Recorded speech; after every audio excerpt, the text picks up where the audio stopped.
Maintenant, on va passer à une étape, ou bien un paragraphe qu'on va beaucoup utiliser en ce qui concerne les exercices, c'est étude du mouvement des planètes, ou bien d'une planète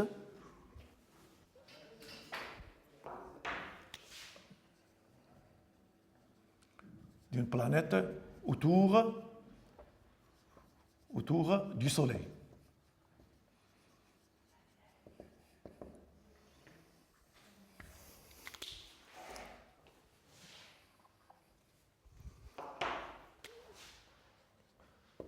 Alors, première partie, c'est un rappel qui est loi d'attraction gravitationnelle.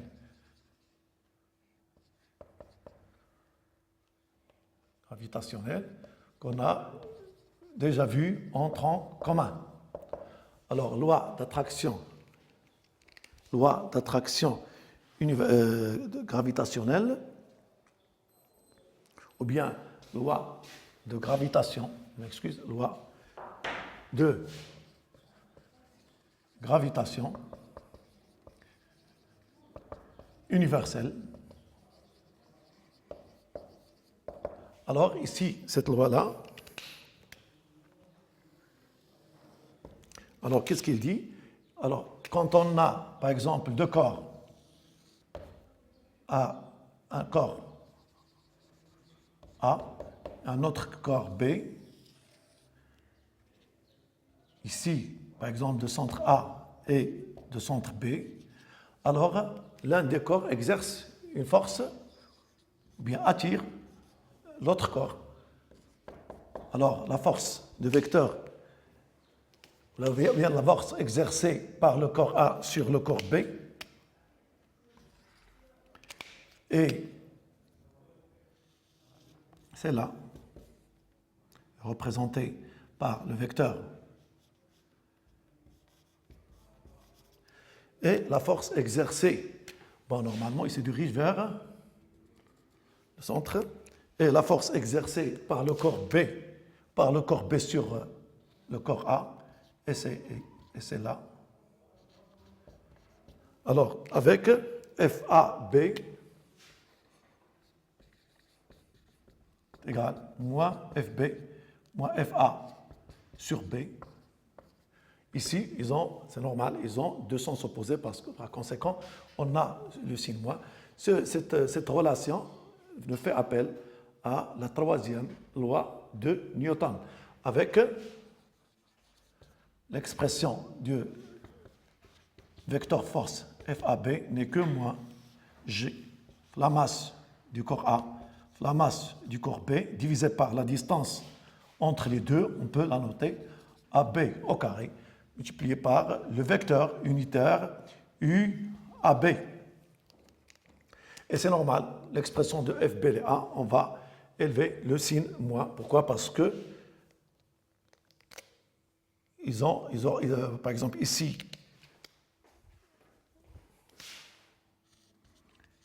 UAB, ici c'est UAB, il a le même sens que FBA, et par conséquent, FBA, pour l'expression de FBA, on va élever le signe moins.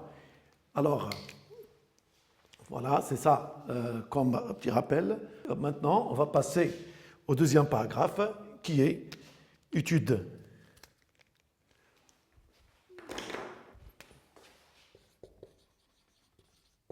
du mouvement d'une planète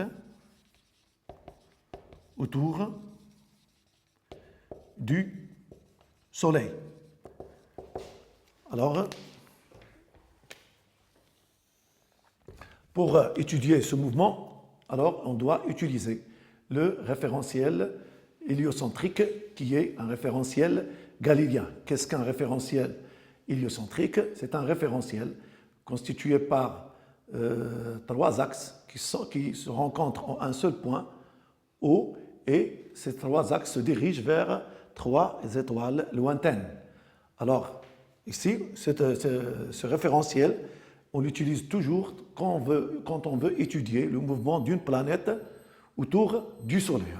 Alors, dans ce cas-là, référentiel galiléen, qui est, dans ce cas-là, référentiel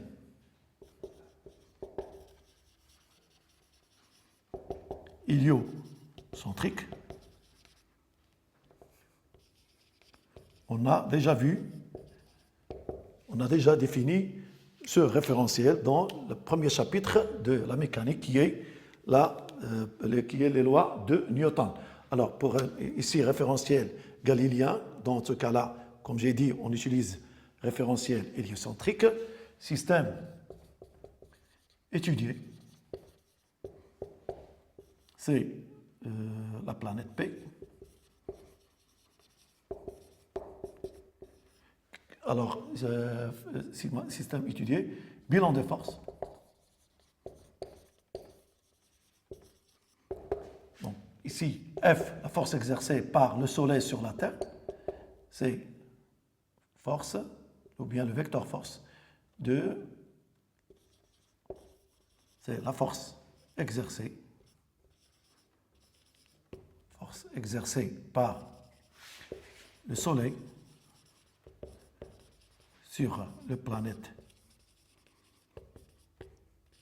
P. Alors, ça, le bilan des forces, appliquant la deuxième loi de Newton, qui est sigma des forces extérieures égale à M à G. M, c'est la masse du planète. C'est pour cela que je vais la noter petit m. Alors, on a une seule force, donc F S sur P, qui est égal à MP à G. Ici, c'est moins G, la masse du Soleil, la masse de la planète divisée par la distance R au carré, qui est égale à MP à G. Alors, on simplifie et on trouve AG égale moins G M S sur R au carré fois, ici c'est U SP, ici aussi c'est USP. Maintenant, je vais dessiner la trajectoire que va effectuer, ici c'est le Soleil, ici par exemple c'est que va effectuer la planète. Voilà, par exemple, sens du mouvement, par exemple, dans le sens contraire de l'aiguille d'une montre.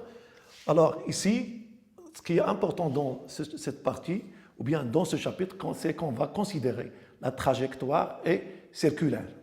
D'accord?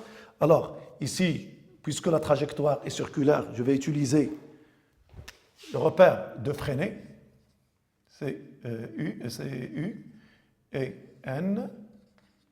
Ici, F, ou bien tout d'abord le vecteur unitaire U, S, T, et la force, il sera dans la représentation de la force, et c'est là. Voilà. Alors, qu'est-ce qu'on constate? On constate tout d'abord, bon, ici, voilà, donc qu'est-ce qu'on constate? On constate tout d'abord que U, S, T, qui est un vecteur unitaire, et le vecteur unitaire N ont deux sens. Et par conséquent, on peut écrire que U, SP n'est que moins N, et d'où l'expression de vecteur accélération est la suivante. Alors ici, puisque la trajectoire est circulaire, je peux utiliser le repère de Fresnel. Dans ce cas-là, ici, j'aurai AG n'est que AN, d'où AT est égal vecteur nul, soit d de v sur dt fois u égale à vecteur nul, donc v est constante et par conséquent le mouvement est circulaire uniforme. D'accord? Le mouvement maintenant est circulaire uniforme. Maintenant, on va passer à ici. Désolé, je peux ici écrire de 1. Alors, de 1, c'est nature du mouvement. Je m'excuse, nature du mouvement.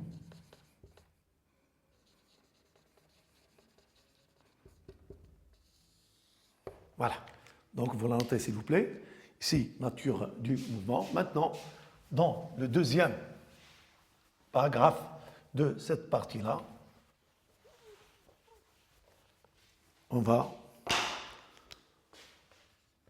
passer à l'expression.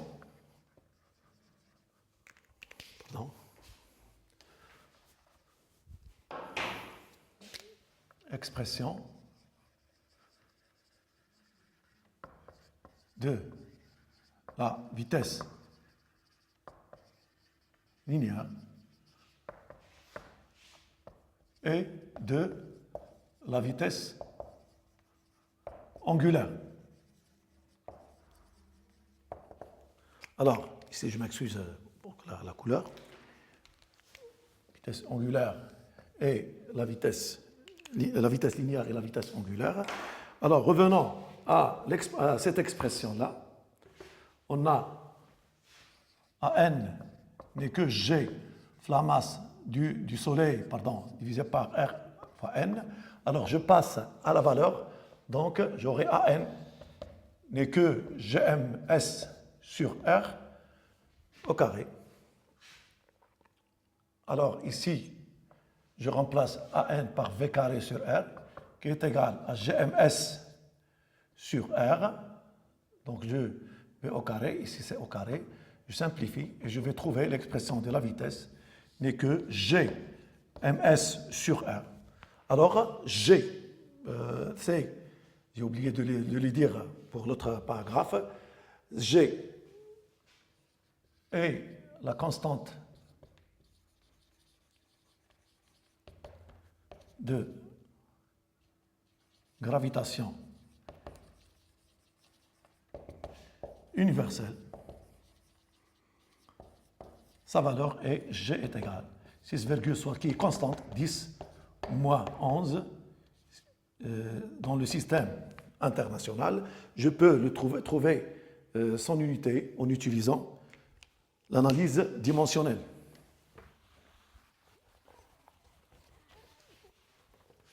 Alors ici, comme vous constatez, G constante, la masse du Soleil est constante, le rayon, puisque la trajectoire est circulaire, est constante. Alors voilà, donc on a dit ici, on peut vérifier que effectivement le mouvement de la planète est uniforme. Hein. Donc ça, c'est ça l'expression de la vitesse. L'unité dans le système interne, mètre seconde moins 1, le mètre kilogramme et SI. Alors, maintenant, on va passer à l'expression de la vitesse angulaire. Alors, ici, on sait que V est égal à R oméga. V oméga, comme on a dit au début du cours, c'est la vitesse angulaire. Donc, oméga n'est que V sur R. C'est-à-dire, en remplaçant V par son expression, on va aboutir à 1 sur R racine de GMS sur R, d'où oméga n'est que G, l'expression de oméga n'est que GMT sur R au cube oméga et radio seconde moins 1. Alors maintenant, on va passer à l'expression de la période et la vérification ou bien la vérification de la troisième loi de Kepler en utilisant l'expression de la période. de révolution. Troisième loi de Kepler. Alors, quand le mouvement est circulaire uniforme, l'expression de la période est T égale 2pi sur oméga.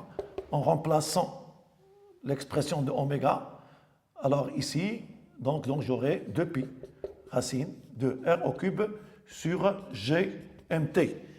Et quand j'en vais élever au carré,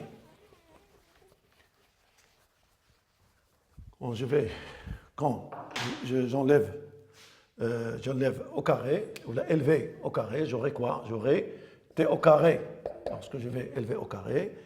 Donc, il y en a, c'est 4pi au carré, R au cube sur GMT.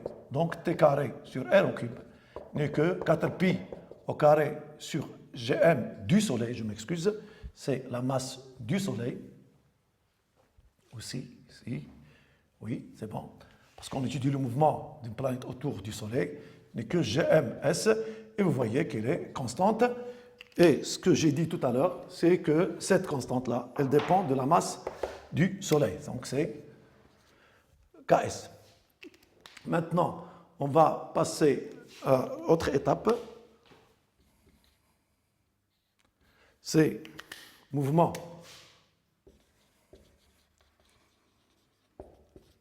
d'un satellite.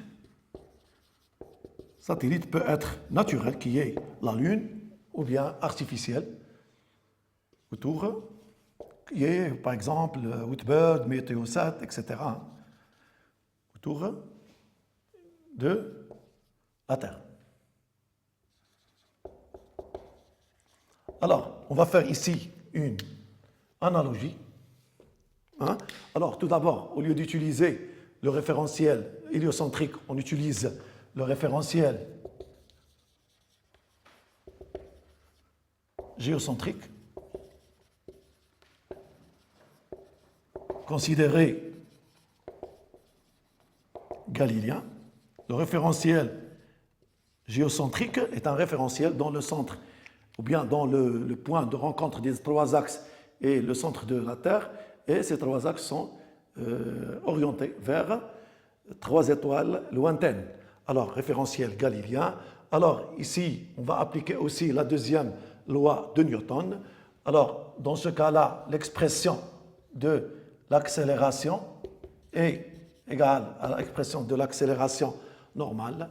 Et au lieu d'utiliser ms, je vais utiliser m de la Terre avec r n'est que rt plus h. Par exemple, ici, je peux dessiner ici. Voilà, c'est ça, la Terre. Ici, c'est son rayon, RT. Et ici, c'est la hauteur H.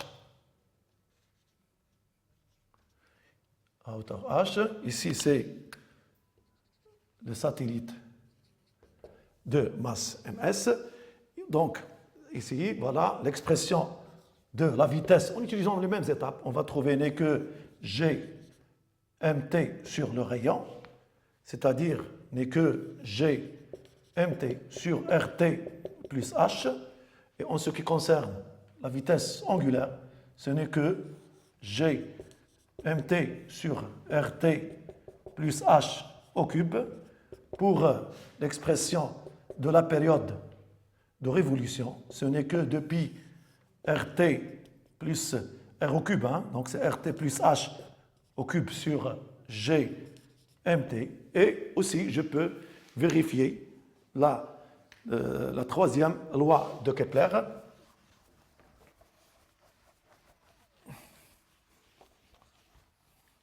Voilà, donc je vais élever au carré sur... on va passer par les mêmes états, on va trouver ça. Donc c'est sur R au cube, ou bien sur RT plus H. RT plus H au cube n'est que 4pi au carré sur GMT. Maintenant, on va passer à une autre étape. Voilà, donc on a maintenant vérifié la troisième loi de Kepler. Ici, c'est la constante, ne dépend que de la masse de la Terre. Alors maintenant, on va la faire sous forme d'une remarque. Remarque.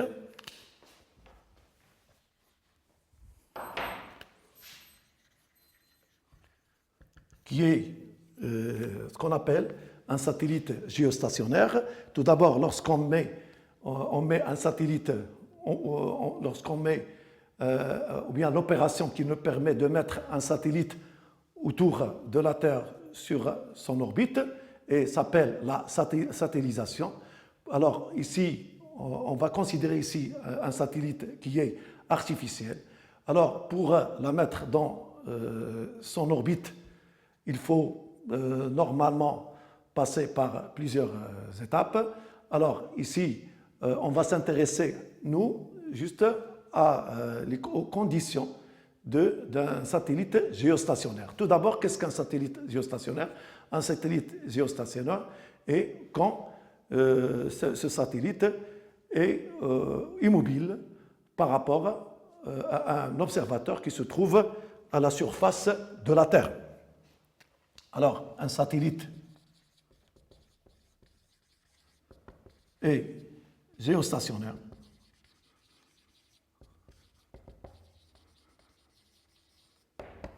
quand il obéit aux trois conditions, suivantes. Lorsqu'il obéit aux conditions suivantes, tout d'abord, il faut que son orbite doit appartenir au plan équatorial de la Terre. Le sens d'évolution est le même que celui de la Terre lorsqu'il tourne autour de ses pôles, ou bien autour de l'axe qui passe par ces pôles. Donc ici, sens du mouvement, ou bien le sens de son mouvement,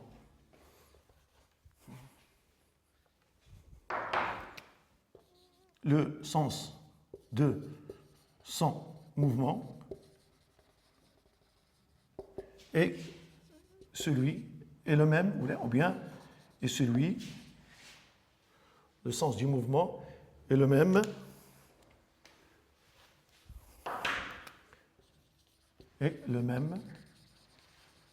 que celui de la Terre quand il tourne autour d'un axe qui passe par ces deux épaules, et la troisième condition, c'est que la période de révolution de ce satellite est égale à la période du mouvement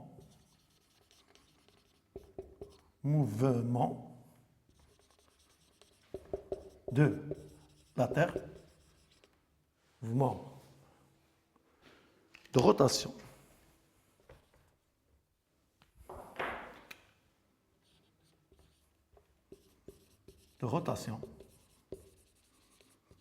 autour de l'axe qui passe, ici j'ai oublié qui passe, désolé,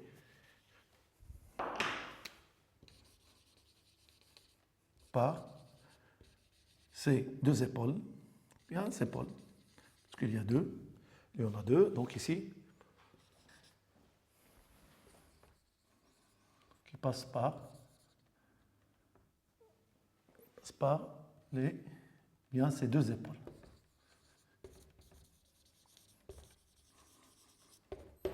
Alors, il reste une petite application qui est intéressante, c'est que, par exemple,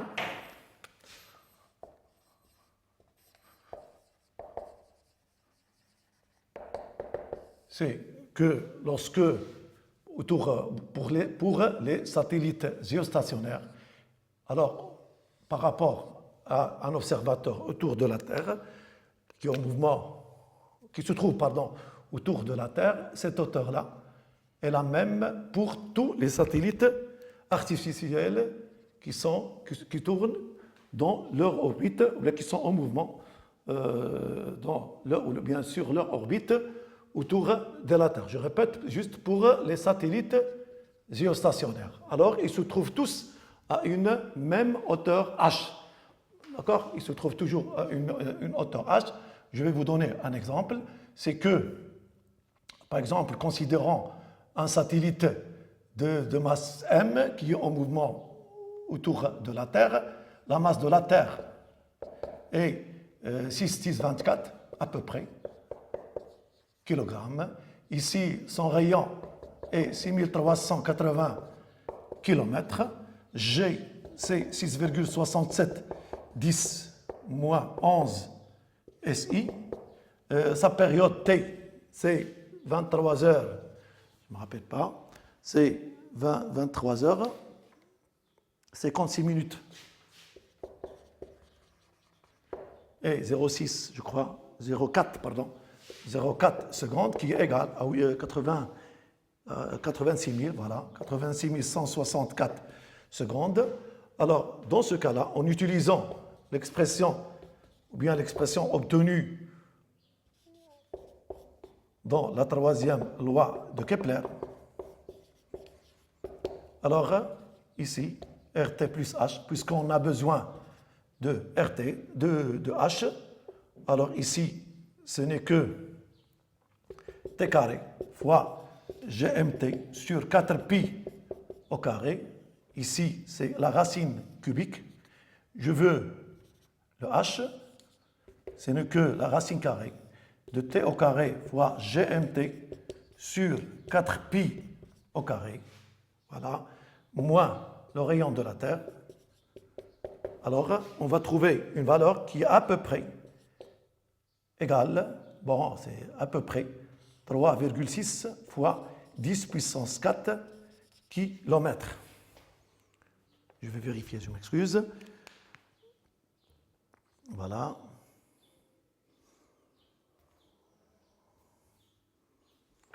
Voilà, ainsi on a terminé notre cours. Merci et au prochain chapitre.